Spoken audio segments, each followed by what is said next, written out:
Hai teman-teman semua, perkenalkan nama saya Eli Joy Saritona, salah satu peserta Latsar CPNS tahun 2021, angkatan ke-37. Pada kesempatan kali ini, saya akan menjelaskan secara singkat tentang materi akuntabilitas dan nasionalisme yang telah saya rangkum dalam bentuk mind mapping.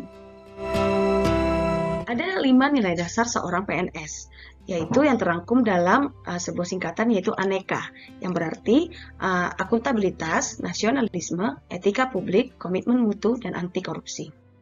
Yang pertama kita bahas adalah akuntabilitas. Akuntabilitas di sini adalah kewajiban yang harus dilaksanakan dengan amanah.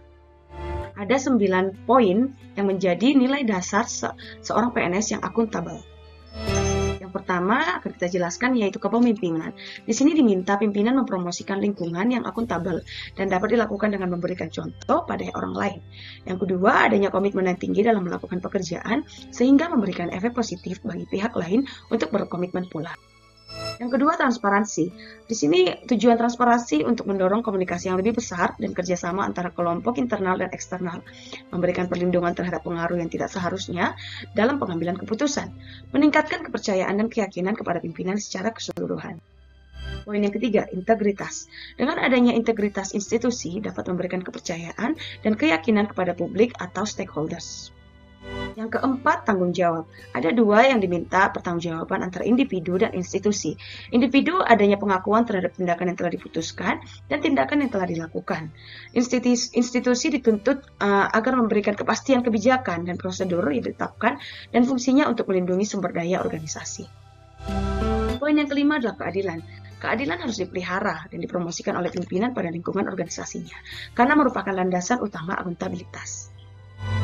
Poin ke-6, kepercayaan. Rasa keadilan akan membawa pada sebuah kepercayaan. Kepercayaan ini yang akan melahirkan sebuah akuntabilitas. Yang ke-7, keseimbangan.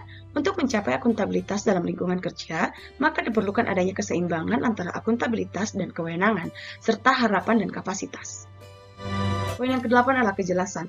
Agar individu atau kelompok dalam melaksanakan wewenang dan tanggung jawabnya, mereka harus memiliki gambaran yang jelas tentang apa yang menjadi tujuan dan hasil yang diharapkan. Poin yang ke-9 adalah konsistensi. Konsistensi menjamin stabilitas.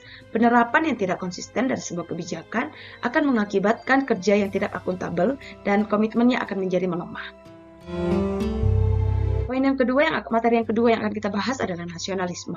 Di sini pengertian nasionalisme adalah sikap politik dari masyarakat suatu bangsa yang mempunyai kesamaan kebudayaan dan wilayah serta kesamaan cita-cita dan tujuan. Dengan demikian, masyarakat suatu bangsa tersebut merasakan adanya kesetiaan yang mendalam terhadap bangsa itu sendiri.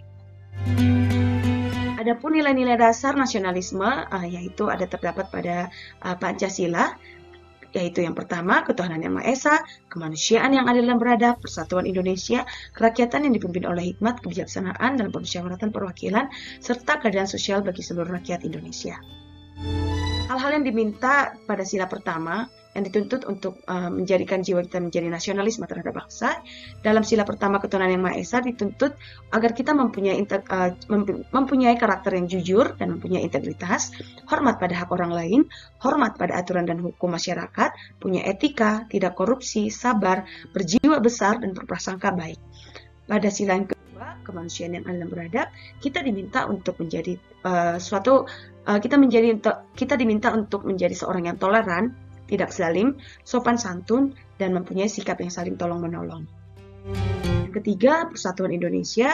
Dalam hal ini pun kita diminta untuk mempunyai karakter yang rukun dan damai, menjaga keutuhan bangsa, dan menjunjung tinggi kehormatan bangsa. Pada sila keempat, kerakyatan yang dipimpin oleh hikmat, kebijaksanaan dalam permusyawaratan perwakilan, kita diminta agar mau mendengar pendapat orang lain, siap menang dan siap kalah, sportif, sesuai aturan main, bertanggung jawab, tolong-menolong, dan tidak anarkis. Pada sila kelima, yaitu keadilan sosial bagi seluruh rakyat Indonesia, kita diminta untuk tidak serakah, tepat waktu, saling membantu, suka menabung dan berinvestasi. Oke, demikian pembelajaran yang telah saya sampaikan. Melalui pembelajaran ini, sebagai seorang aparatur sipil negara, diharapkan mampu menjadi ASN yang akuntabel dan memiliki jiwa nasionalisme yang tinggi, sehingga terbentuk karakter ASN yang profesional. Dan dengan memiliki karakter yang profesional tersebut, maka bangsa kita, bangsa Indonesia, akan menjadi bangsa yang maju, minim korupsi, dan tidak akan terpecah belah. Demikian presentasi saya. Terima kasih. Salam sehat, Horas.